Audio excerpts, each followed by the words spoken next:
Good morning. I'm going to do some trolling today. I'm going to troll the Conservatives, a specific subset of the Conservatives.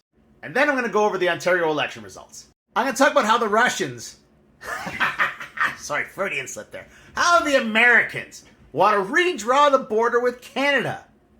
That'll go so well. On the heels of that, I'm going to talk about electricity rates in the U.S. again, because they've gone up. And then for all you who think that what the U.S. is doing is a fantastic idea, I'm going to show you some reality. Let me start here. Sound Dancer has been in my comments for years. Always wrong. Always. And now I know why. Look at that. Give more respect to your new-to-be president. Oh. So on that note, let's talk about the Tate brothers, who've now moved to the United States. Yeah, Romania has lifted a travel ban. See, because they were stuck in Romania waiting trial for charges of human trafficking. Such wonderful boys. The brothers were first arrested in Romania in 2022. They are facing separate, and unrelated charges of this and that in the UK. Wonderful boys. Why are they in the U.S. though? Oh, well, because the U.S. Special Envoy Richard Grenell raised the idea with Romania's foreign minister at the Munich Security Conference. Oh, interesting. The Tates are vocal supporters of U.S. President Donald Trump, and Elon Musk restored Andrew Tate's account on X after he bought the social media platform in 2022. You know, for a man who's totally not a sex offender, he seems to hang out and be liked by a lot of sex offenders. Birds of a feather flock together. Am I right? Am I right? All right, the Ontario election was last night, and unsurprisingly, Doug Ford won with 80 seats. A new majority government. It's a slight decline from 2022, but still, it's a majority government. The NDP lost some seats as well, and Liberals gained a bunch. Now, the graphics tell an interesting story, and why election reform is so difficult in Canada in general. The NDP have second place with far fewer popular votes than Liberals. But when you look at the map, there's not a lot of red out there. How did I vote? I voted NDP. Do I feel like an outsider? No. Can you find London on this map?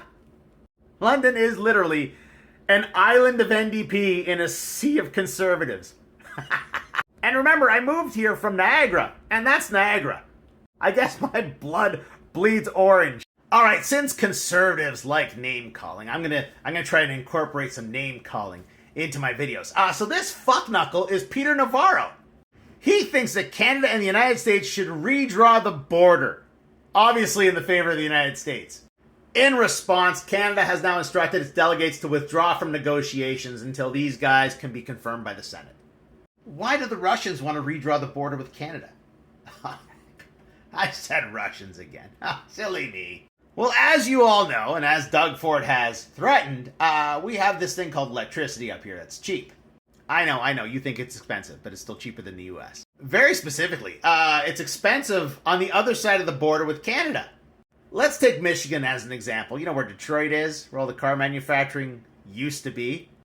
16 cents a kilowatt hour. It's 60% more expensive for electricity in Michigan than it is in Ontario. Like, just think this through for a moment, okay? You don't have to be an expert. You just gotta sit down and think about it. A factory uses a shit ton of electricity. First off, there's the lights in that massive facility. There's the conveyor belts. Those are electric. All the tools, they're electric. The golf carts you use to drive around the facility, that's all electric. It's an enormous amount of electricity used by these factories.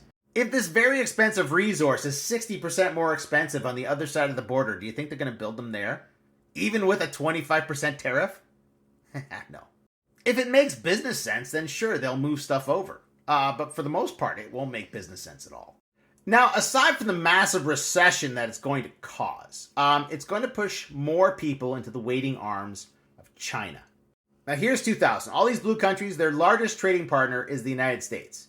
The red countries, their largest trading partner is China. Let's fast forward to now. As China has decided that isolationism is a bad idea, the United States have adopted isolationism to their detriment. And they're pushing for more. They're giving all these blue countries no choice but to trade with China more. So going back to the beginning of this video, should I give more respect to our new president, Xi Jinping? Oh, I'm not saying shit about that guy. because I know what's coming.